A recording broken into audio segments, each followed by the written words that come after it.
This is the Platinum Podcast. So, Cool. welcome to the Platinum Podcast, right, man? Yeah, thank you for having me. Absolute pleasure to have you here. I mean, what we try and do is always get weird, wonderful, and amazing people from all different walks of life. And any time a man walks in with the Fibonacci sequence tattooed on his hands, he's got to raise some questions, right? Please tell people about that. Oh shit, man. Well, I got a lot of really shitty tattoos. Fortunately, I'm hiding every single one of them with my clothes, but I realized it was time to get something that meant something to me. And I promised myself if I ever got any more tattoos, I'd get something that means something to me. Yeah. And I just really love sacred geometry. And the Fibonacci is in everything. And a hand tattoo, it's like, when I first started getting tattoos, I said, I'll never get anything below the, to where I can't hide that shit. Yeah. But when you move to Bali and you stop giving a fuck. Yeah. Bali is the land of not giving a fuck. It's like Aaron always says, I want to make sure that I can never be hireable by any kind of 9-to-5 job. Yeah. And tattooed hands also serve that ticket. There is no risk of that happening in Bali, for sure. Yeah. But I'm sure everyone's had to go through their 9-to-5 jobs. A lot of people listening to this right now are still in those 9-to-5 jobs. I'd love to hear a little bit about your background and how you transitioned out of yours. Oh, shit, man. Well, let's see. God, how far back do we go, and how do I use brevity as part of this short conversation? I actually only did a year in corporate America. Yeah. Like, after I finished uni in San Diego, I bounced around 5 different majors. By the time I finished school, I had no fucking clue what I wanted to do with my life. No one ever does. I think I had less of an idea of what I wanted to do with my life leaving college than I did going in. And I remember just getting to the end and just going to meet the counselor and like, where are my close? Like, what degree can I finish with fastest? And checking in, like, you're only 30 units away from a degree in communications. I was like, communications it is. And that's how I finished. And I got directly into being pretty much an entrepreneur right after that. At the time, a lot of people were making a lot of money in real estate, doing mortgages, and success to me at that time is all about financial success. That was the only measure. And so I went into that stint, and I went through a period where I lost it all. It's a whole nother story. It is an important part of the story, but we can come back to it if you want. For sure. And when the shit hit the fan and everything fell apart, I went through a period where I was like, what the fuck am I going to do? I just didn't have a lot of opportunities flowing my way. And so I ended up getting a job as a manager of a home security company. And it was hell, bro. It was ADT Security Systems. If you're watching this, go fuck yourself. I lasted a year and a day, and it was a year and a day of knowing that was not going to be something that I'm doing forever. And I remember sitting across the desk with the guy that was interviewing me, and they always recruited people from the inside to get to be like regional managers, and I wasn't coming in from the inside, so it was like extra scrutiny. So he interviewed me like 5 or 6 times just to make sure, because I can put on a good face and a good charm in an interview, and I sold him on the fact that I could come in and just learn and hustle for him. And he sat right where probably about where you are to me, and he looks me in the eye and he says, "Look me in the eye and tell me that you're my guy for the long run." And I'm like, in my mind, I'm like, no fucking way, bro. I'm like, I'm your man. I'm fucking with you right now. I knew that like my heart beats entrepreneurialism, but I had to do what I needed to do at that time. You had to lie. I had to lie. So the way that I justified the lie was, I will hustle while I'm here. I will do my best to hustle while I'm here. I'll make sure that I earn my keep. But I just knew it wasn't going to be forever. You know what I mean? I knew. Yeah. So what happened after that? So I'm assuming you fucked that job off. Yeah, it took a year and a day. It's a funny story how I left too, because a buddy of mine named Jake Ducey, amazing content creator for anybody who wants to look him up. We met at a yoga studio, and he told me his story. And his story was that he was going to be a professional basketball player. And he realized he had like a bad traffic accident. It woke him up. He realized he didn't want to do that. So he's like, you know what? I'm going to take this $8,000 that I have to my name, and I'm going to go on a trip around the world without a map in search of life's purpose. And that was his mission. And he left his like guaranteed success lifestyle for going around the world without a map for his life purpose. And he ended up in South America somewhere. Long story short, he met the shaman, and the shaman is actually the one that told him he was going to go on that mission. It was a one-stop thing. The mission came later. And he said, you are going to go on this trip around the world without a map, and you're going to find yourself in the process, and you're going to write a book to inspire other people to follow their heart and to do what they love and not get stuck like living lives that they are not content with. And he's like, holy shit. Okay, maybe that's what I'm going to do. And that's exactly what he did. He stretched that 8,000. He ended up coming through Bali, and he went back and he wrote a book called Into the Wind. And he got it published, and 22-year-old kid. And he gave me a copy of the book, and I was like, okay, I'll read this. I was at my corporate job at the time. And I was on my way to some yoga retreat. I got like 15 pages into this book, and I was like, motherfucker, I got to quit my fucking job. It didn't take long. It was like a message for me, right? So I come back. I had a couple copies of this book, and I realized I had to go and talk to my boss and tell my boss that I was going to be leaving. And it was the day after the 1 year anniversary of being there. And I was sweating bullets because I remembered that conversation of me being his man, you know? So I really let this guy down. I'm like, and I went in there like sweat. You thought I was sweating bad when I came in here to this room? It was like 10 times that. So nervous. Didn't want to let this guy down because he's a good dude. And so I sat with him, and I said, hey, I want to see you today. And he came in, and he's like, what's up, BK? How was your trip? And I was like, yeah. I was like, sit down. He's like, what's going on, man? And I was like, look, I got you this book. I gave him a copy of the book. I said, I want you to read it because when you read it, I want you to understand why I have to give my 2-week notice to leave today.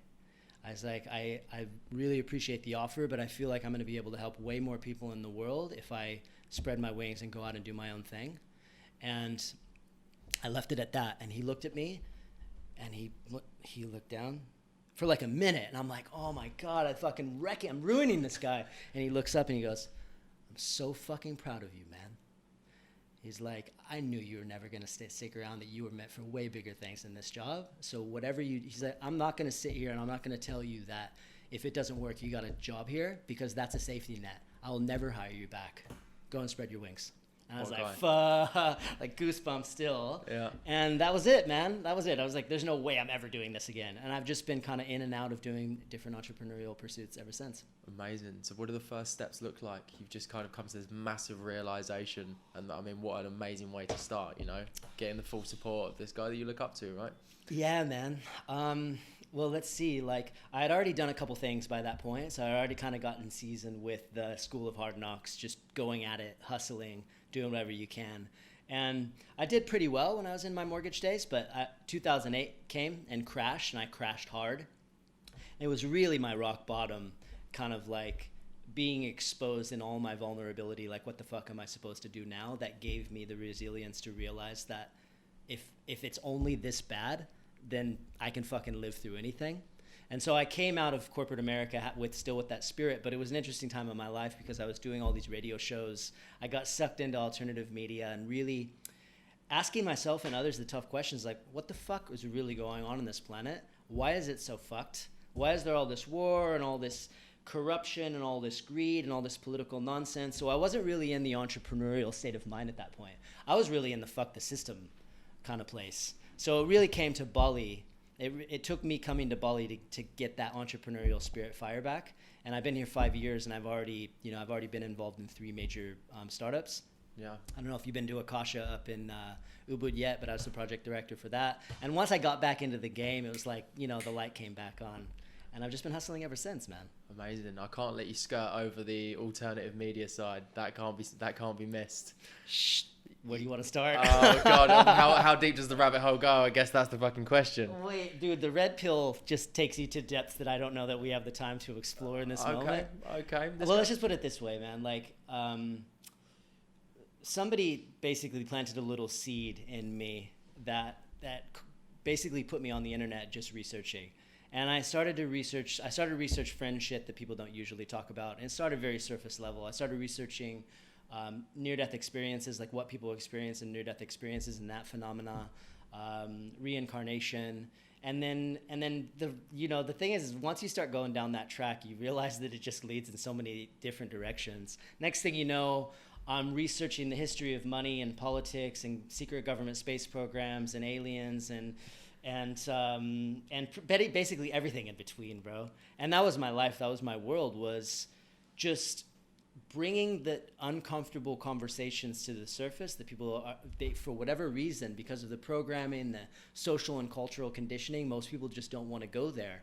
And I wanted to know why. What was it that caused people to really clam up and close down?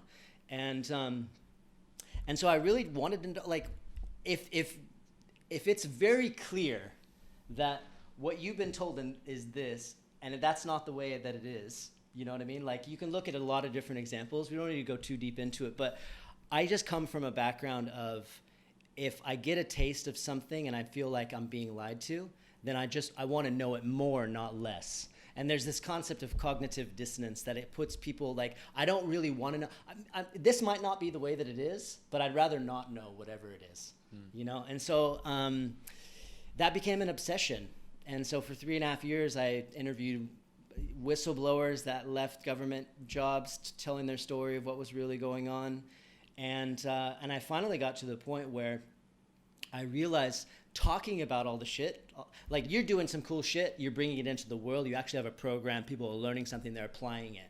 And I felt like I was just sharing information for the sake of sharing information. So when I finally got out of radio, it was like, I wanted to just wash my hands with it, because I didn't feel like I was a part of the solution. It's like, it's one thing to identify the problem, but what the fuck are you doing about it? Yeah. You know what I mean? And so Bali kind of represented the time where it's like, okay, I'm 35 years old at the time. What the fuck am I going to do about it? You know, so that's when, you know, linking up with Aaron and, you know, creating Karma House and putting a project on the map that actually serves a purpose and helps the community, and all the stuff that we're doing now with YogiLab and teaching people meditation from around the world. You know, this feeds my soul, because it's making a difference in people's lives.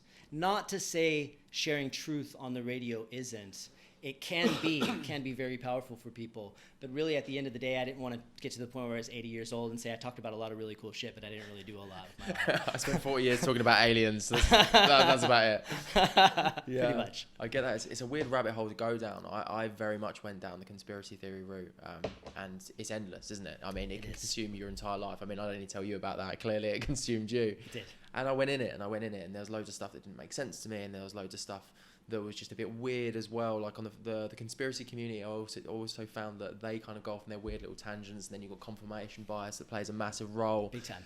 And I was like, at what point do you actually work out what is really going on? I thought there's no actual end to this, and that was kind of an issue for me. I was like, no, I don't believe what I'm being told, but equally, I'm not 100% convinced in the fact checking and the reality of these conspiracy theories.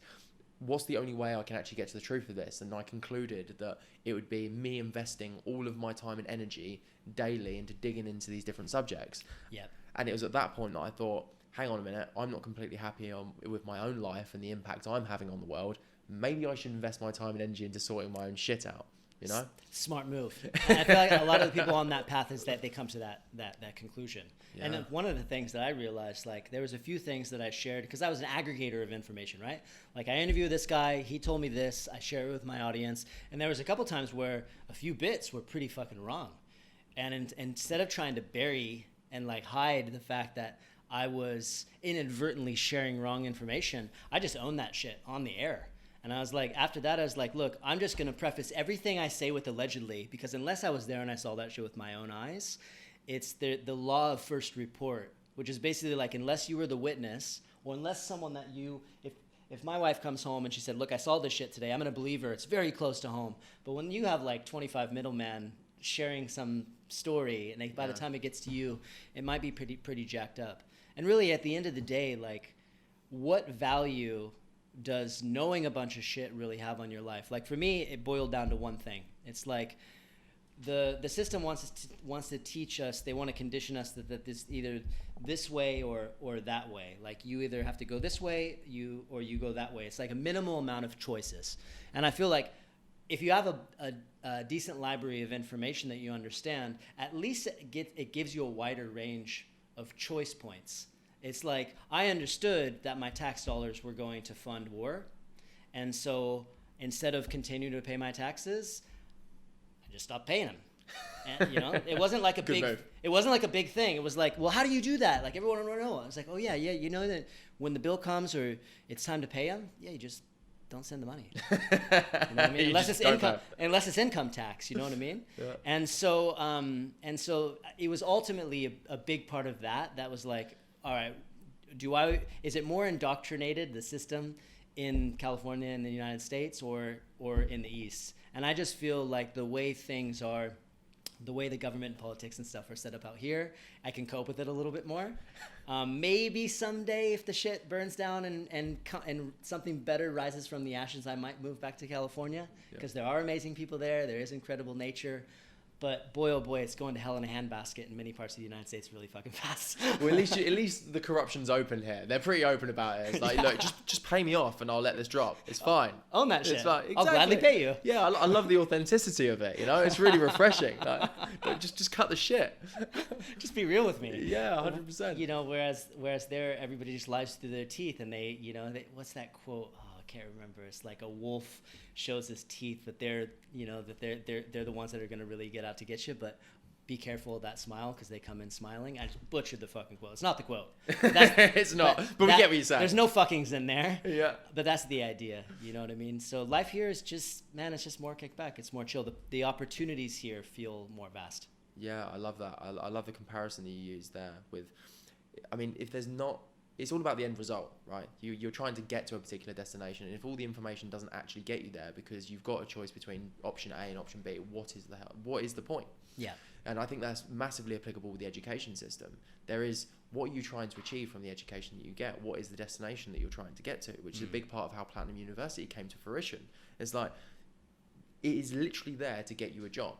And back in the day, getting a job may well have been the best opportunity for you. It might have been your best chance of getting a better life. But that's not reality now. So why would you put yourself into a system that's not going to get you your best chance of a better life, right? It just doesn't make any sense. It will give you $40,000 in student loan debt minimum, though. Fantastic. Who doesn't want $40,000 in debt, you know? It makes no sense. Yeah. So what are your thoughts on the education system as it stands? Oh, man, I think the whole thing from top to bottom is just in need of a major fucking overhaul. I feel like it was designed to indoctrinate worker bees that will listen to their masters and keep their head down and do the work. It was designed for that. And I could sit and debate that for anybody that believes it's this perfect system until they're blue in the face. I might not get through to them, but I know that where education is going, where it is now, where you could learn more watching a 2-hour YouTube video than you could in 2 college courses these days. Yeah. And it'll be applicable to what you want to actually do in life. You know, so what YouTube and what Udemy and what online education is doing to education, where it gives people the freedom of choice. What businesses these days are really asking for your college degree? I mean, maybe there are still those probably in the United States. I just would never, I'm not the target market for those. And I feel like the deeper we get into this program of an alternative approach to education, the more the other one will become irrelevant. And I feel like the writing is already on the wall. Kids are realizing they have options now coming out of college, and there's enough information out there. There's enough Gary V's in the world that are on a very large soapbox saying you don't need that bullshit piece of paper. I'll wipe my ass with that. And I feel like that creates a groundswell of momentum of really shifting the way that people come into, you know, they don't teach entrepreneurialism in school. Why? Because they don't want people to be self-employed, you know? And so I just feel like there's a lot more of that that's needed. So when I hear about ideas like Platinum University and some of the things that we're doing with YogiLab Spiritual Hustlers Club, it's time. You know what I mean? This one of my real favorite quotes that I won't butcher is, "There's nothing more powerful than a great idea whose time has come." You know, and stuff like this, it's just a good idea and it's the right timing. Because people need that shit. You know, like one of my pet peeves is this, you mentioned it before we talked, is just people that are just lacking passion, they're lacking purpose, they're lacking inspiration, and they're just fucking okay with it. To me, that's madness. Yeah. That just is pure insanity for me. It's like, if you're not happy and you know it, and you know what you're doing isn't making you any happier, it's only making you more miserable, don't fucking do it anymore. Yeah. You know, don't do it. Like, I don't know, like people say, well, what am I supposed to do? It's like, okay, well, that's the work. Like, start thinking about that shit. Like, start reading books, start watching more YouTube, start finding people that are doing other cool stuff that you're inspired by. Figure out what it is that lights you up on the inside. Follow your highest excitement. That's the path for me. If I'm excited about it, it means I'm meant to be doing it some way, and it means the universe is supporting it. I feel like you can't go wrong if you lean into that direction. Because the universe will it will show you a way to monetize it eventually if you stick to something long enough. Especially in this world now. I always say that to people. They're always like, I don't really know what I want to do. I don't really have a passion. There's nothing I want to follow. It's like, well, what have you got in your field at the moment? What interests you? What are you curious about? Because curiosity leads to being passionate about things. If you investigate something, you start getting good at it. All of a sudden, you love it. Like, I didn't know I loved podcasting, right? I knew I liked talking shit and waving my arms around a little bit. You know, I was like, that sounds fun to me. I can do that. And then all of a sudden, it's like, oh, I can actually make a job out of talking to really interesting people, having really engaging conversations with people that have an impact on the world. I didn't know that was going to happen. I had to be curious about it. I had to just sit down in front of a microphone, put on a camera, and see what happens, you know? Exactly, man. That's how it unfolds. Yeah, and you got to start somewhere. You know, you were probably pretty decent on your first interview because you have that like gift of gab a little bit about you. Thank you, good sir. But everybody has to start somewhere. You know what I mean? It's like, I feel like, what's that thing Tony Robbins said? He said, we overestimate what we can do in a year, but we underestimate what we can do in 10 years. Right? It's like, did I have that backwards? We overestimate. No, that's right. We overestimate what we do in a year. You can quote me on that one.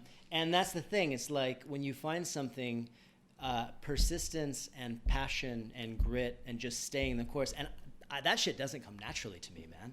I'm all over the place sometimes. I'm doing this one year. Next year I'm doing this. And before I even give this a chance, I'm already on to the next thing. But that's normal. That's just me trying to figure out what is it that's really calling my name. I'm pushing 40 next year. It took me 38 years to really get in alignment with my direction in life and the value that I really wanted to bring into the world. And fuck, I don't really care. You know what I mean? It's like some people are going to find that shit when they're 12. Other people, they're going to die without figuring out that shit. And that's the depressing thing, right? That's the very depressing thing. Yeah, there's so much out there now. There's so many things you can do. I know a guy, I actually had him on the podcast. His passion is Chelsea Football Club. That's it, right? He just made a YouTube channel about it. Hugely successful, got a massive following, and all he does is talk about his favourite football team. I mean, what does that tell you about the world that we now live in, right? How do you even fill up the airways with that? That's what I mean. He's got hundreds of thousands of followers that absolutely love it. That's you crazy, can be interested right? in anything. I don't care what it is. Yes. Just be curious about it, find it, do it, and there will be a community of people that want to buy stuff off you, watch you, you know? Smurfs. You know what I mean? Smurfs. Underwater basket weaving with Smurf paraphernalia. There's people that want that shit. Legit. You know what I mean? And so I feel like the message really is exploration process. I feel like a lot of people, they come into this like with this fairy tale idea that they're going to find their thing, that it's going to find them really fast, and they're going to get into it right away, and it's going to be so easy, and everything is going to flow. It's like one of the illusions is that I hear a lot, especially in the Ubud community, is like, I don't really feel like I'm in the flow state of it all. It's like, look, if you're on this path, there's going to be days and weeks and months where you feel like you're out of flow and the universe is just trying to kick your ass, trying to tell you to get out of that shit. And that, for me, I feel like is the universe testing to see how bad you really want that shit. Yeah.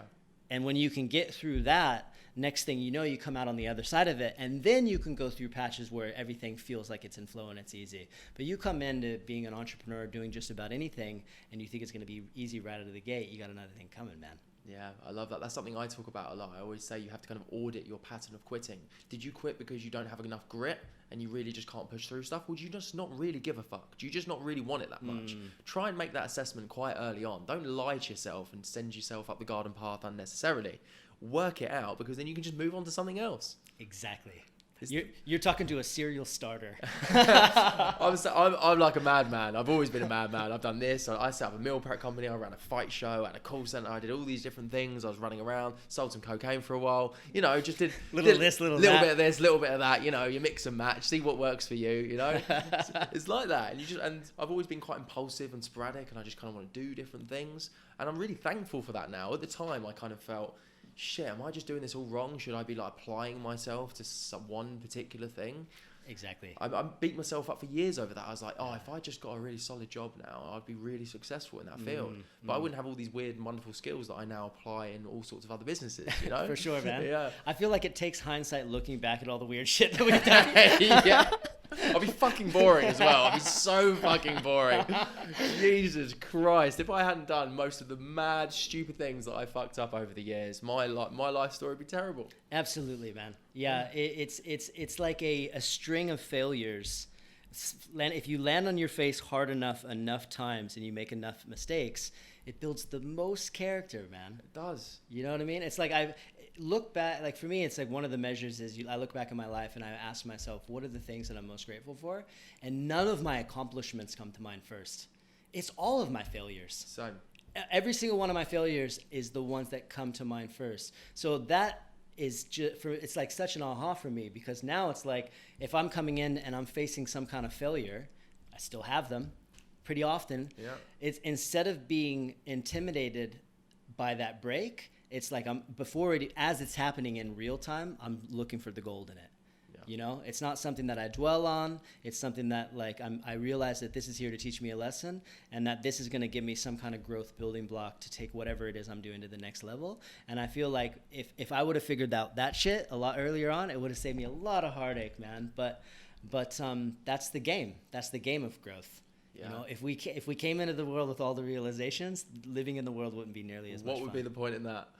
That's a huge shift for me as well. When I finally understood, I'd heard it many times over. You often hear entrepreneurs saying, "Oh, you've got to change your relationship with failure. You've got to see it as a learning lesson." It's like, yeah, okay. Yeah. But when it finally hit home and I embedded that in my soul, it completely changed everything, because now my approach to everything's different. I can take as many risks as I like, and I do not care, because I know that worst case scenario, I've learned something from it, and I'll get better from it. Exactly. I'm not just going to curl up on the floor and let dogs eat me. I always say that. That's just not. I'm not going to do that. I'm just going to go, oh, that didn't work out well. I've had enough of this whole life thing. That's it, you know.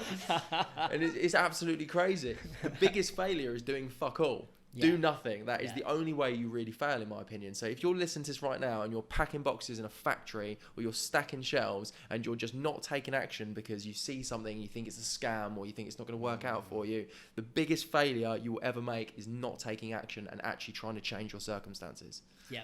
You got to embrace that failure, man. Because if you are in that warehouse and you are packing those boxes and you love that shit, and you go home and you sleep good at night and you're living a happy life, sure, God bless you. You know what I mean? Maybe you found your calling. I envy you a little bit. Yeah, exactly. You're farther along than most people on this planet. But if you're going to bed and you're crying yourself to sleep tonight, having nightmares about going back to work the next day, fucking packing boxes, now is the time for you to really look in the mirror and size yourself up and say, how much longer am I going to allow this to occur? And I feel like 2020 is the year that's just automatically doing that for so many people. One. You know what I mean? It's like it's forcing us to really reevaluate our lives, because everything is like the Twilight Zone. Yeah. You know, I feel like, so if you're unhappy doing what you're doing right now, it's amplified based on what's going on. And we can talk about the energetics and everything else, or you can keep it completely grounded and just look at the nature of the world right now is reinventing itself. So as above, so below, as within, so without. So if everything in the world is reinventing itself, that means, and we're a part of that, we're also in the process of reinventing ourselves. It's just a matter of how conscious are we of that process or not, and how aware and awake do we want to be in navigating that process, or do we just want to surrender and let it go without giving it a little bit of guidance? Yeah, it's an amazing place to be, right? Anytime any kind of cataclysm takes place, it's an amazing opportunity. And when you start to see that, when you see that everything's changing, this creates new opportunities, it completely changes the way that you interact with your environment. Yeah. And it's powerful. Exactly, man. And if it scares you and if you're scared, I don't know who I'm talking to on the other end of this, but if you're scared, if you're uncomfortable, embrace that shit. Like, embrace every bit of discomfort. It's like now I have enough life experience to feel that discomfort and lean really hard into it. You know what I mean? Like, just get up and do something that I know I could look like an absolute fucking idiot by doing this, and I know that's why I need to be doing it. No. You know what I mean? It's like I went into hosting this 7-day online challenge, doing something that was pretty new to me. 2,300 people showed up on my first live. I was like, what the fuck am I doing? You know what I mean? And it's like, turn the camera on. It's like, okay, I'm just going to figure that out. I'm just going to sit in my chair and I'm going to look like I know what I'm doing. I'm going to let whatever comes out. I'm not going to really plan for it. And what came out was gold, because I was in I was doing what I was supposed to be doing, and I was excited by the prospect of the difference that I was and the impact that I was going to have on people's lives by showing up and doing that. And the universe took over. I don't even know what I said that day. I had to watch it back to see what I had said, you know? And that's what happens when you lean into the discomfort. You make friends with that shit. It's your ally. It's not your enemy. Yeah, that kind of feeling is synonymous with how I go through everything now. I just kind of think, if I feel weird about this, if it makes me feel a little bit uncomfortable, you're doing the right thing.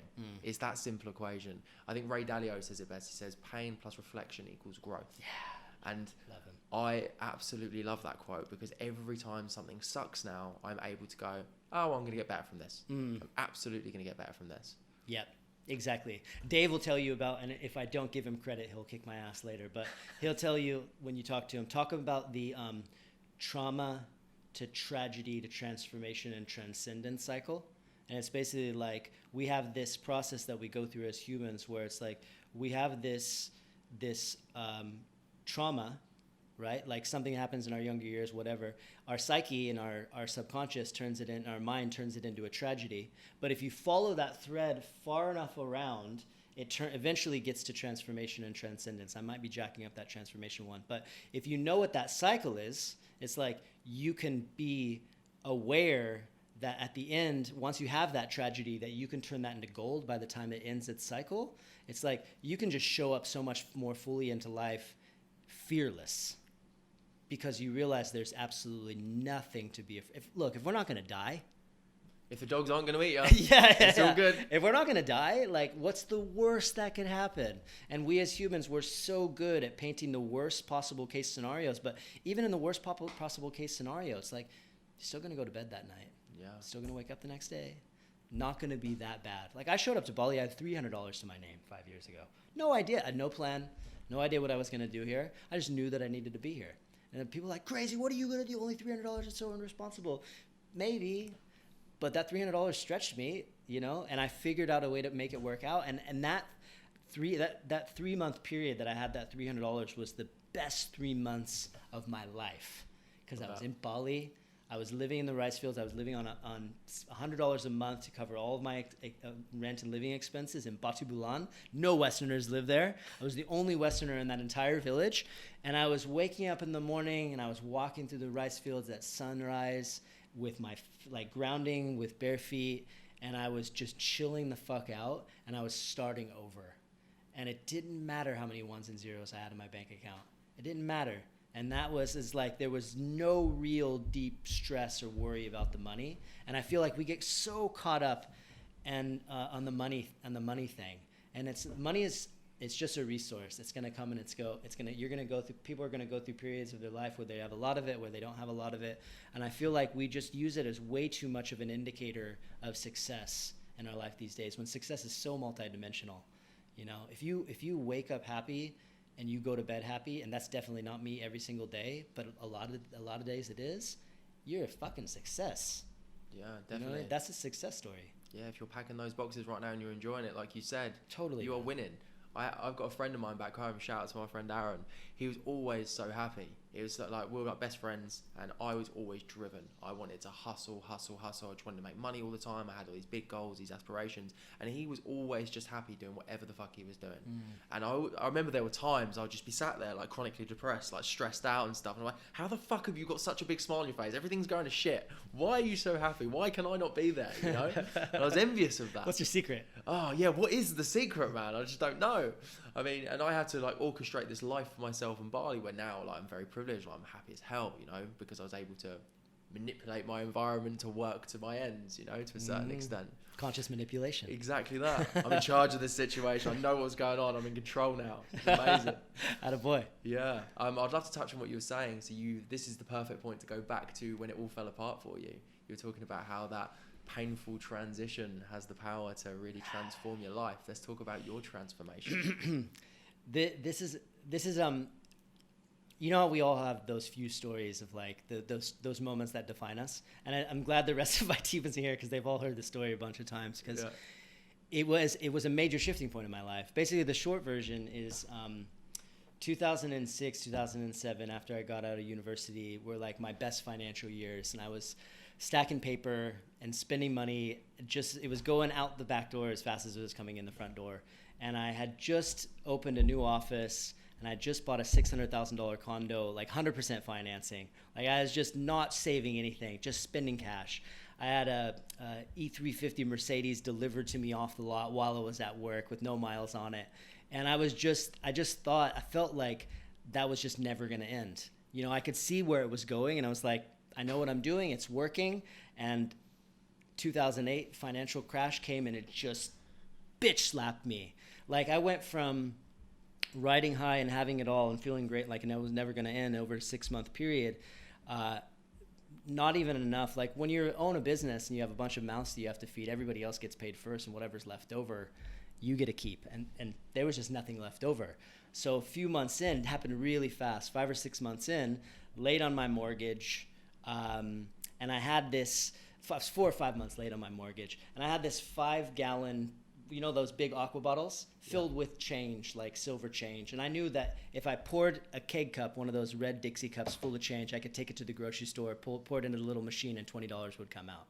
And that was enough to put gas in my car and go to Burger King and get a burger and come back and get high and just like drown out my pain. That's the important bit. Yeah. Got to be getting high. Yeah. It tied the whole package together. Yeah. And there was this one particular night where it was like, we were well into the fallout of the financial mortgage crisis. And all we had in our cupboard was pancake mix. So, and our electricity was shut off. That day I got a hand-delivered letter, certified letter, that said, your house has been sold, I'm your new owner. Let's contact me and make a peaceful transition, and don't fuck the place up while you're still there, kind of letter. And our electricity was shut off, so we had no power. And so I was cooking pancakes by candlelight. And I had my pancakes, my business partner and I lived together, and I was eating my pancakes with a flashlight. And I just sat there and realized how ridiculous my life had gotten. And it wasn't upsetting. It was just hysterical. And we had this moment where we were eating our pancakes and we just lost it with uncontrollable laughter. And I had this moment where I realized, it's like, if this is the worst it's most likely ever going to get for me, and it's this bad, this isn't that bad. And it's like, I knew I wasn't going to die. I knew I had the family that loved me, I had friends that supported me, I had a plate full of delicious pancakes on my table. And it was like, that was the holy shit, like, this could get so much worse. And I had made peace with it. And so from that moment on, it was like, I had the choice. I could either continue to pursue financial success as my only means of success, or I could shift my life completely and go in a direction that was more in alignment with how I was feeling on the inside. That's what opened up spiritual doors for me. And it's like, that's where I realized, whatever it is that I'm doing, this direction I'm going isn't working. I need to bring my life into a more harmonic balance, and that means not solely being driven by financial success. And that was a turning point. Yeah. So what happened after that? So this is when you've obviously gone to Bali at this point? No, this was like in 2008. I bounced around. I started getting into books. I read Dr. Wayne Dyer, Power of Intention. Mm-hmm. And I was like, I remember coming home from Christmas, like, bro, like my business partner at the time was my best friend. So you got to read this book. Like, we're going to be okay. Like, this book is going to tell you that we're going to be okay. Like, even though the shit was just hitting the fan on every different possible level. And I just went into my entrepreneurial pursuits at that point without a lot of expectation, really. Like, just being okay with how everything goes, like keeping my nervous system in balance, and just wherever the universe wants to lead me is where I'm going to go. And so there was definitely a lot of bouncing around from then until when I didn't come to Bali first. I went to Morocco first. I thought I wanted to build a sustainable, conscious, off-the-grid eco-community that didn't require money to survive. That's why when I finally had that moment, like, I got to change my life. I was engaged to be married. She wanted, white picket fence, 2.5 kids and a dog, and that just didn't resonate with me anymore. And I gave away everything I owned to charity. I left my car with my parents. I hopped on an airplane and I moved to Morocco to just get off the grid and get away from all the insanity of the Western world. And that was the other side of being out of balance. I went from just thinking it was all about financial success to wanting nothing to do with financial success. And I had to live those extremes to Bali represented coming back into the middle, where it's like, look, I want to be extremely financially successful. It's just now that's in harmony with something from the inside.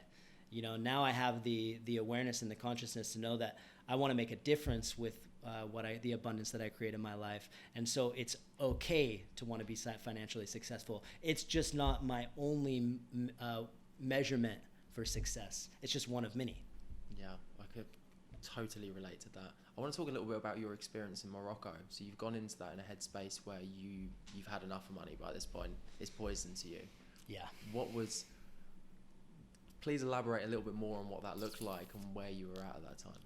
Man, it's funny because if reflecting back on it now, I can see where I was at much more than I could at the time, right? Like I was going through a period where it was definitely an unhealthy, wanting to leave the world behind kind of a feeling. And at the time, I was still doing radio shows, and we had a guy who could build free energy devices. So a free energy device basically is something that doesn't require gas and doesn't require any kind of energy, and it can power itself. And it's very fringe alternative media kind of a development. And we had a guy, he's like, okay, cool, bring all the parts, I'm gonna build one in your garage. So we're talking about it on the radio. Next thing we knew, 2 weeks later, we had 80 people from like 36 different countries show up in this tiny fisherman's village in Morocco. Like everybody wanted to see a free energy device being built, and we built it. Didn't work. Fuck it. It could power itself, but couldn't power anything else. It's like, what good is this thing gonna do? You know. So we had like all these people that were like, we don't want to go home. So we're like, all right, cool. You know, like bunch of hippies in Morocco. Like it's super cheap to live here. We can fish. You know what I mean? We can smoke. We can smoke a lot of. Let's create a death cult. Why not? A lot of amazing hash out there. And we could just separate ourselves from the world basically, and we were really unplugged. It was just like 300 people lived in this little village where we were living on the coast of Morocco, and I just went through a very confused period. I was there for a year, and when you have 80 people from culturally diverse backgrounds that all want to come together to build a beautiful, sustainable, conscious community with like butterflies, flowers, and rainbows in their minds, run the other way, because that's just not going to work.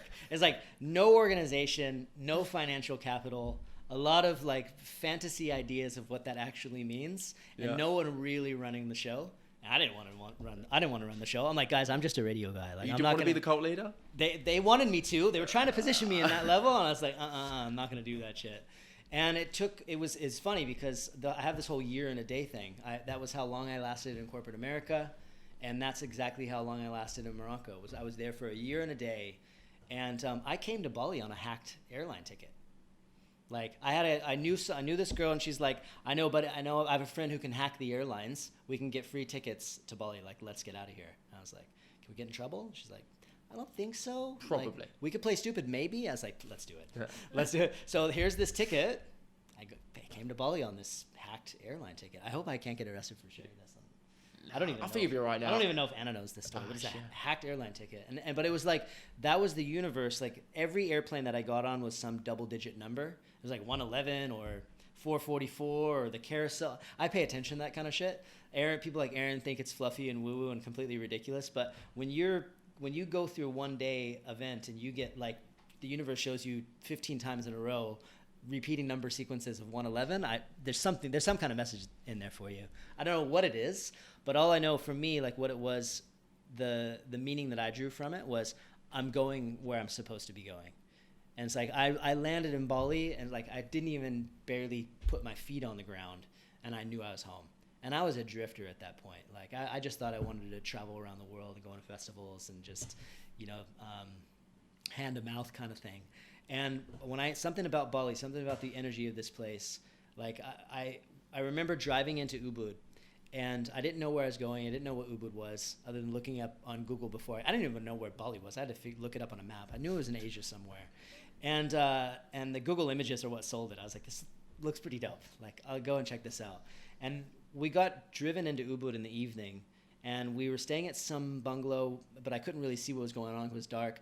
And when the sun rose the next morning, I realized I was on a gorge, and it was like jungle. And I remember this morning the mist was setting on the jungle floor, and the incense was burning, and the birds were chirping. Man, I fucking cried. I was like, something like really smacked me and all my heartstrings. And I was like, wow, I made it. Like, I survived Morocco. I went through this really confusing period, and now it's time to like see where this journey takes me and start fresh. And I feel like new beginnings are just a really powerful thing. It's like, it just takes the wherewithal to know when a chapter is coming to an end, to be able to say, okay, cool, like that means something new is coming. And we can create those moments in our life. We don't have to wait for the universe to deliver them to us. And that's why projects like yours, I have, it's like I have this deep passion also. It's like, fuck, if there's anything that I'm saying into this like thing that inspires people to really check in with themselves and ask themselves, what is it that they really want in their life, and start really evaluating and thinking about that more. Mission accomplished as far as I'm concerned with this podcast. Yeah, that's what this is all about. It's just striking that awareness. Until you know what's possible, how are you even meant to get the right ideas to go in the direction you want to go, right? Yep. Got to take swings. 100%. And what you touch on there with arriving in Bali, that I hear that from so many people. People just come here and completely reevaluate their lives, what they think is important. All these things they thought were important before, they all just kind of disappear. And you find yourself looking at a sunrise or a sunset over a rice field and just going, what the fuck? What have I been trying to do all this time? This is so beautiful. I've had it all wrong. That's exactly what happens to everybody. There's some powerful energy here, right? Yeah. Yes, absolutely. It's like, and the funny thing is, this is the crazy part. It's like, people are like, how'd you do it? It's like, just did it. I love that. There's a secret. Do it. It's like people want to know. They're like, okay, well, what about immigration, and what about health insurance, and what about what are you going to do about this, and what are you going to do about that? It's like those details are just going to like sort themselves out, and that might sound completely irresponsible, but the reality is it's actually a lot easier to live here in places in let's just call it third world countries than it is to live in anywhere in the West. It's like all the bullshit paperwork and everything else that you have to do bureaucracy-wise to like go there and everything else. It's easy to come. It really is like once you make a decision. I mean, I came here on $300. I figured it out. I'm not the smartest guy in the room. I can guarantee you that. Like there's people that are sitting on $2,000, $3,000, $4,000, $5,000, and they're thinking in their minds, I need at least $50,000 to be able to make this work, to feel safe, where I'm going to feel comfortable that I'm going to be okay. It's like, man, that's a psychological thing. That's just your mind getting in the way of you doing something that you're feeling called to do, but your mind wants to make excuses for why it's not a good idea or why it's irresponsible. Fuck all that nonsense. Yeah. Because so many people are getting up into our heads. Like, I was fortunate enough to have loving parents that supported me no matter what it was that I was doing. I was doing some crazy shit. The first radio show my dad listened to, he listened very quietly. And it was like a 60-minute show, and he wasn't giving any emotional reaction. And then it was ended, and I was watching him to see how, I didn't know if he was upset or like confused. And he looks at me and he goes, are you leading a revolution? I don't think so. I was like, no, I'm pretty sure I'm part of one, but I'm not leading shit. But that just shows, it is a lot easier when you have supportive families and supportive parents and families that'll love you and support you no matter what you do. That I was lucky enough to have that scenario. So I feel like the stars really aligned for me on a lot of those aspects. Didn't mean that it was easy. It didn't mean that there wasn't challenges along the way, but I didn't have a lot of people in my ear telling me not to do something if I wanted to do it. You know what I mean? And I feel like that's something that many people that are listening and many people just in general need to reconcile, because we're always going to have people up in our ears telling us it's not a good idea. Are you sure you want to do that? That's totally irresponsible of you. Like when I left corporate America, everybody that I work with are like, all right, where are you going to go next? And I was like, I don't know. Like, you're going to leave your 401k and you're going to they all just thought I was full of shit and I was just going to go work for the competition. Like I got a better paying job somewhere. Like there's no way you would leave that job without a plan. I was like, that's exactly what I'm doing. I was like, I can't wait to live without a plan. I'm an Aries, It's like I love that. That's such a common theme for so many of our members. They just hear so much from their friends, their family. They're like, oh, but it's not safe. What if it doesn't work out? What if you get scammed out of your money? What if it's not going to... And it's all of these ideas, they come from the same place. Fear. Yeah. Everybody is scared, whether it be you not taking action because you're scared of the worst case scenario, or whether it be people that genuinely love and care about you who are scared that something bad's going to happen to you. Yeah. But that fear is exactly what stops you from getting the things that you want in your life. And you are a classic example of that. You've just gone, fuck it. Fuck it. Let's go. Let's see what happens. Where are those dogs? Let's see if they come to me. Fear, false expectations appearing real. That's my favorite acronym for fear. Oh, he got that one. He nailed that one. Right? I got that one, yeah. That was bang on. Yeah, take that one to the bank. Forget it. Edit out all We those. can replay that one if you want. We'll do it again. We'll do it twice just to get it in there. You know, and it's like, it's one of those things. It's like, you face that shit, you face it, you come head on with your fear, and you realize that, man, it's just an illusion. And we all have the ability to get through that. Look, anybody that's listening to the show that's like, man, Bali sounds really cool. Look, my name is Brian Kelly. You can contact me, brian@yogilab.com. I will show you all the best places to live. I will give you access to all of my contacts and my entire Rolodex of people to help you figure this shit out here. And I won't ask you for anything in return. Just don't call me every day asking for help. But a few times is fine. Like, I'll give people that if they want to come here, because that's how much I want to see people stepping into the unknown, and because that's where world change happens. Entrepreneurs can change the world. Who's going to do it if we don't? Nobody. I second that. Any of you guys, if you want to reach out to me and you want to get out here and you just want me to make it happen, I second exactly what you said. Don't send me 1,000 fucking messages. I'm not going to be able to get back to them. If you want to make this work, send me a couple. I'll hook you up. No problems, no questions asked. I love that. And you know what's crazy? It's like, entrepreneurs want to help each other, and people, especially people in Bali, they want to help each other. You know what I mean? Because cooperation and collaboration is the new way. It's like, in a lot of ways, we're doing the same thing. I don't look at you as a competitor at all. It's like, we're allies. Yeah. There's a lot of fucking people who need what Platinum University is doing, who need what YogiLab are doing, and we can lift each other up, or we can, this whole, I got to fight for market share. It's just nonsense, man. It's nonsense. Like, come on ours, right. We'll do the same thing for you. It's like, the more that people realize that there's an infinite amount of options to create a better life for themselves, the better. So it's that abundance mindset. It's exactly what it is. And you hit the nail perfectly on the head. We can all just help each other. And you notice that vibe here, right? I remember being back home in the UK, and you have meetings with people, and it's always like a little bit slimy. It's like, what does he fucking want from me? He hasn't got my best interests at heart. He wants to take something.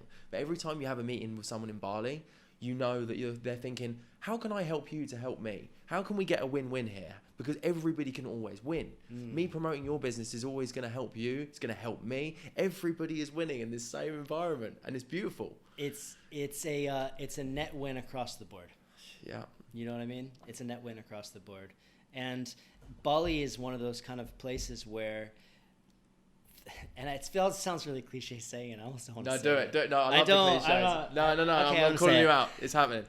This is a place where manifestation just happens. You know what I mean? It's sorry, maybe reach a little bit. I don't have a sip of my water just to get over there. It was my fault. I made you do that. I left my glitter. I left my feathers at home. My Ubudian persona. But it's like, as cliche as that might sound, like, it's so easy to make things happen here. Believe, and you can achieve. Forget all the spiritual mumbo jumbo. Like, it's really easy to make things happen here. It's like, when I've just watched so many people commit to something here, and it's like something happens.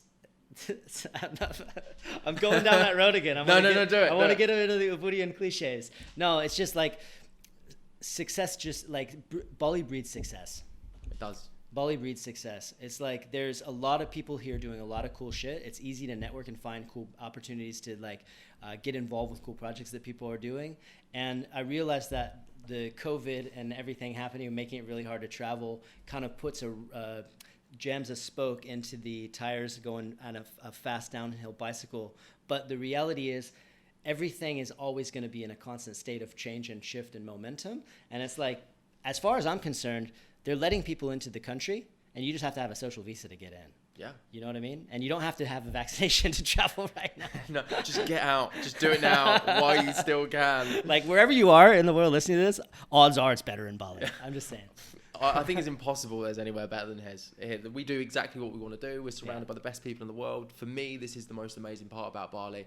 And it is competing with the weather, with all the wonderful gyms, with all the wonderful food. But still, even above and beyond that, it's the people. Yeah. Because everybody is aspiring for greatness. Everybody has a purpose. They're pursuing a passion. They're doing something incredible in the world. They have amazing ideas. And everyone just wants to collaborate and build a community of like-minded people.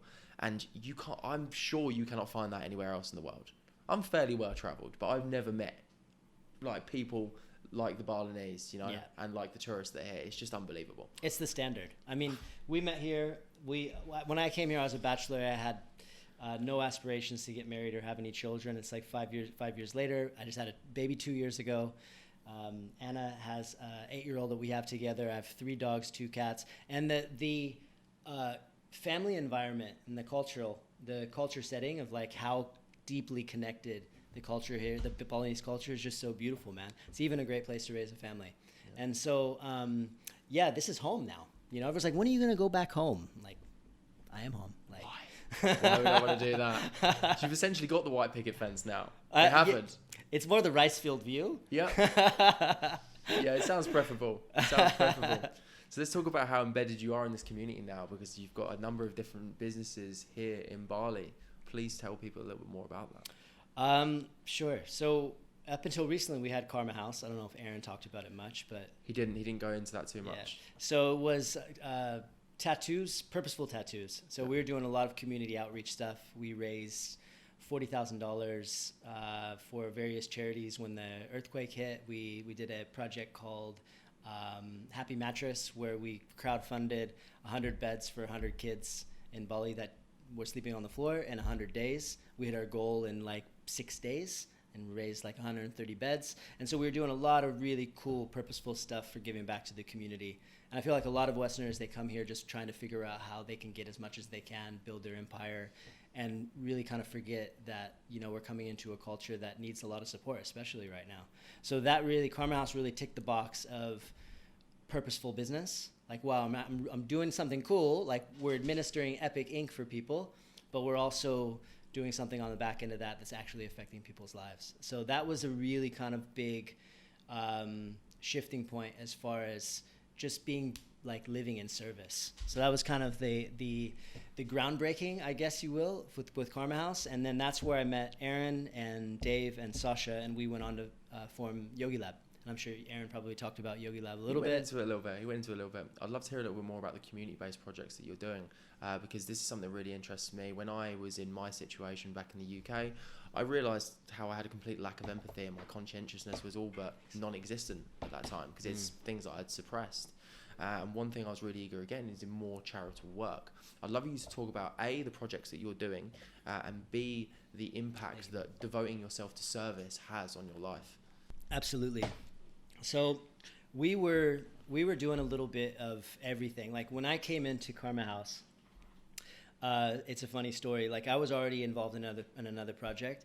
Aaron and I were boys. He went on a Vipassana in New Zealand, and he came back, and I was not really available to partner up on anything. But he's like, "Hey, I want to take you to dinner. I want to talk to you about something, and it's important." And I was like, "Oh shit!" Like I felt like there was going to be some kind of proposal on the back end of that. And he said, "Hey, I have this vision. Like I was doing this Vipassana, you came into my mind. We had this like incredible cosmic conversation. I knew that I wanted you to be my business partner for Karma House." And he explained to me what Karma House was, and I was like, "Oh shit!" Like it was just really, I was already committed to something else at the time. And I went home that night, and I was like, "Okay, I got to tell Aaron that now's not the right time, and maybe down the track, let's do something together." And I was leaving him a voice note. And what I meant to say was everything I just shared, but what came out was, "Fuck yeah, bro, let's make some magic together." And I ended, like, the voice note sent, and it was that awkward moment where I was like, he might have heard it already. I can't unsend it. There's no going back on it now. And it was like the universe took over and decided that I was going to get involved in Karma House. And I'm really glad that I did, because I knew that Aaron had a history of doing stuff with conscious arts to help the local community. And I knew that that's exactly where my heart was. And I was studying a lot before I came to Bali about like social impact business and that kind of thing. And he was helping a school under developmentally disabled children. And I remember I saw this project And it was like, it was called Sevenly. And this was like my big inspiration for going down this track. And it was basically like they were taking a concept that needed support, like, you know, like breast cancer or homeless children or whatever the case is. They were doing, combining with an artist and a design and a t-shirt, and they were doing like a promotion for like a 7-day charity like outreach. So they're basically making shirts to support the cause and doing it for 7 days. And in their first year, they raised like a few $1 million for charity. And they put the giving aspect at the front end of their business, as opposed to just something that a lot of corporations put on the back end of their business just to tick the box and have the tax write-off. Yep. And so I was like, let's do something like that for Karma House. Let's put the giving aspect right at the very front, so it's like the first thing that people see. And it was probably my biggest contribution to when we built Karma House, because it really put us in a position where we had to put front and center everything that we were doing to help the community right out of the gate. And as we were launching, the volcano went off. So we did a big charity outreach. We were delivering water purification systems to Lombok, and that was kind of, once people started to get to know us from that, they just knew Karma House was just the tattoo shop that was helping the community. So it was like 4 or 5 pretty cool projects that we got involved in, and we were just always open to whatever came that felt like it resonated, that needed support, and that's how we ultimately met Dave and put YogiLab together. So it's, now that we've had that taste of what it feels like to really kind of get engrossed and be committed to the community that's giving us the opportunity to build out our vision and our achieve our goals on their land, it's just an aspect of everything that we want to do here. So now with YogiLab, we want to teach the local children meditation, and we've already done a few different community outreach projects so far for YogiLab, but it's almost like there's so much here that can be supported. It's just a matter of being open to it, and aligning yourselves with the local villagers and the Banjar to be able to find where the community needs the most support. And there's just a ton of projects to get involved with here on the island. That's amazing. That's actually something I'd like to discuss with you after this podcast, because to do with the brand that I'm launching. And this was something me and my business partner discussed. We're like, we really want to get heavily involved with the local community here. We really want to give back in some capacity. So I'd love to know how we could best help. And you obviously seem like the perfect man for the job there. I would be honored to, my brother. That would be powerful. I'd really love that. Cool. Amazing. So can you please tell people where they can find you? Where they can, obviously you've given out some of your contact details here, but they need to know where they can find your businesses, because you'll have an amazing impact not only on Bali, but all the other people that you're going to be reaching with your services at YogiLab. I think it's hugely important that people understand and find you very, very easily, especially if they want to reach out and just turn up on your doorstep and go, hey, fuck it, I'm moving to Bali now. Notice I gave my email, not my home address. Yeah, good move. Good move on that one. YogiLab.com is where people can find out more information about what we're doing. At @the_yogi_lab is where they can follow us on Instagram. And we have a lot of really good shit lined up for 2021. We'll be doing retreats coming up soon. I'm going to be doing a breathwork and biohacking boot camp at the Astana in Uluwatu, one in January, one in March. I have a breathwork course coming out to help people to master their breath, to master their life. So I'm going to be doing a lot of cool online stuff with group coaching with breathwork. And yeah, stay tuned. We got a lot of cool shit coming.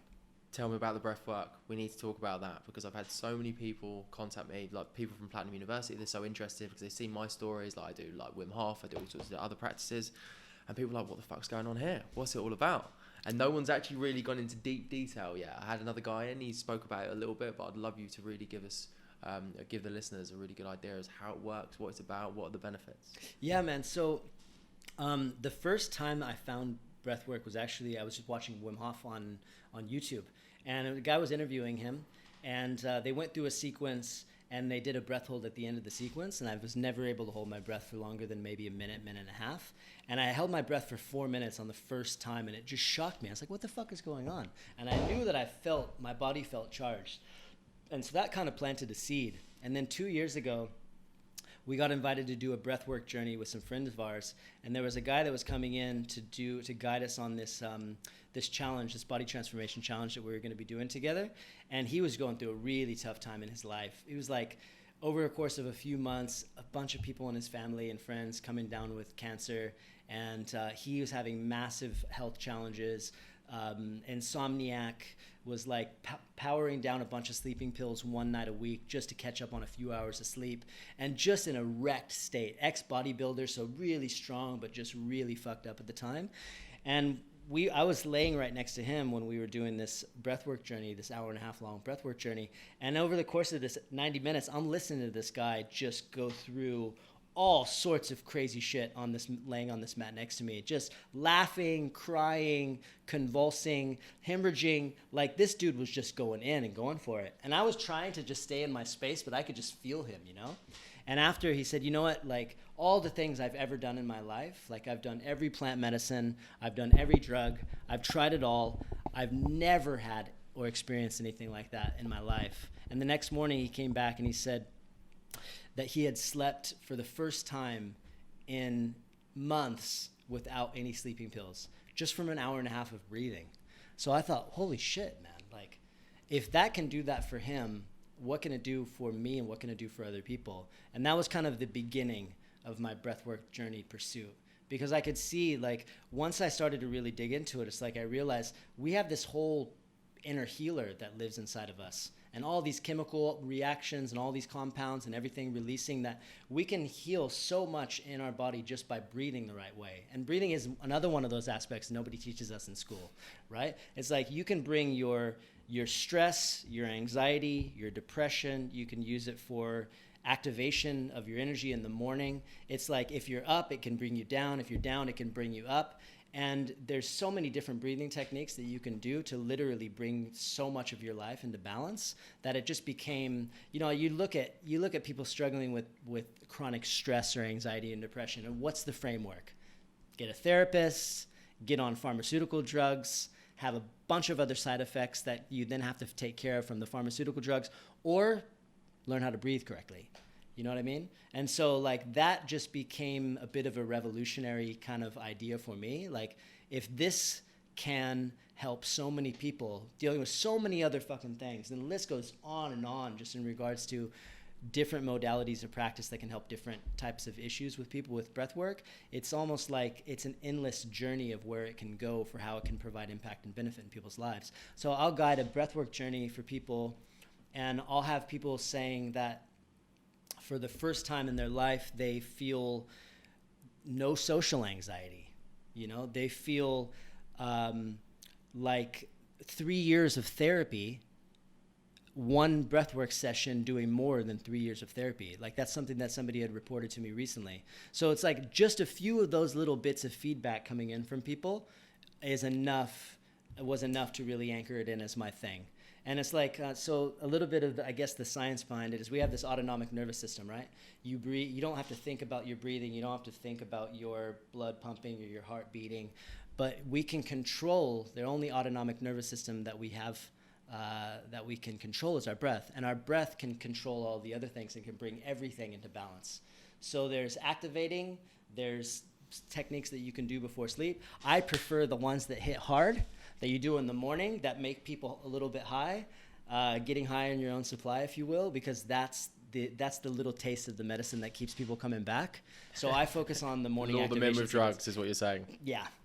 Like, when they're done with me, I want them to feel like higher than they've ever felt in their life. Yeah. And breathwork will deliver that. And it's a miracle, man. Yeah. It's an absolute miracle. I love it. I mean, it's changed my life. I mean, the impact it had in such a small space of time it's profound. It's so profound. What have you practiced? I've done Wim Hof. I've done the Soma breath as well. I've been doing that one. Yeah. Cool. And just having an understanding that the different type of breathing has an effect on your system completely changes how you can show up in the world. Totally. It gives you a whole new level of control over what's going on. We all fall for the idea that, oh, I just feel this way and this is how it is. When you're suddenly told that, oh, you can just change how you breathe and that actually affects how you feel, therefore you show up in your environment in a completely different way. There's not much more powerful than that. You can completely change your state. Exactly. At will. Yeah. In a few moments of breathing. Yeah. You know, so many of us are breathing really fast and shallow breathing, and that's like telling the body to always stay in a stress state. You know, it's like, I think the average person breathes like 8 to 15 times a minute. And just slowing down and like elongating your breath just puts you just in a really peaceful and relaxed state. And you can apply different techniques throughout the day, depending on what you have going on, to bring yourself back into balance. So it's definitely something that is worth looking into. If anybody's listening and don't have any experience with breathwork, by all means, jump online and give it a shot, because it's a fucking game changer, man. What's the first drug you administer in terms of breathwork modality? You want to try one? Oh, absolutely. I know We Lewis. can do a 30-second one. Lewis has always wanted to get involved in a bit of breath work. I wanted Lewis, to you wanna sample do it? this one out. I've never done it before. You wanna do Lewis, some you're breath in, work? mate. You All right, are let's do some in. breath work. We're gonna do a little. Let's do a little session. Anna's Let's gonna get involved, guys. Anna's gonna do some breath work too. I'll do it. You guys wanna do it? Let's have All it. right. Let's So have it.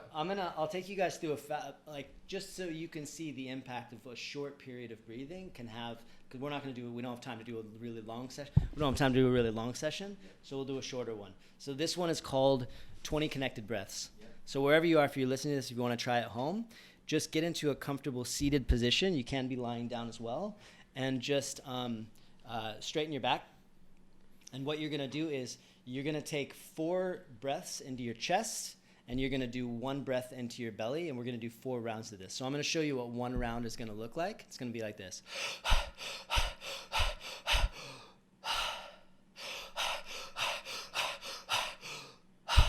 Right? So you're really puffing out your chest on the first 4. You're really expanding your belly on the last one. And then you're doing deep breaths on a nice circular flow. So there's no hold at the top and there's no hold at the bottom.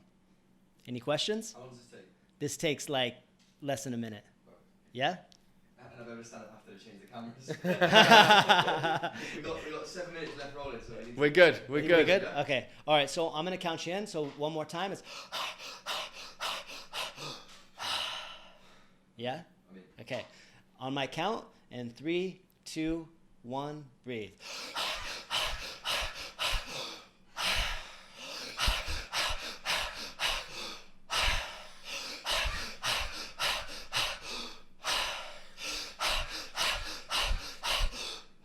And relax. Just relax. Close your eyes. Close your eyes and just feel wherever the energy is naturally going into your body. You might feel a little bit tingly. Notice the sense of pure presence. That was less than 60 seconds of breathing. Just here, just now. Nothing to stress about, no need to worry. Just you and your body in this moment. Eat that shit up.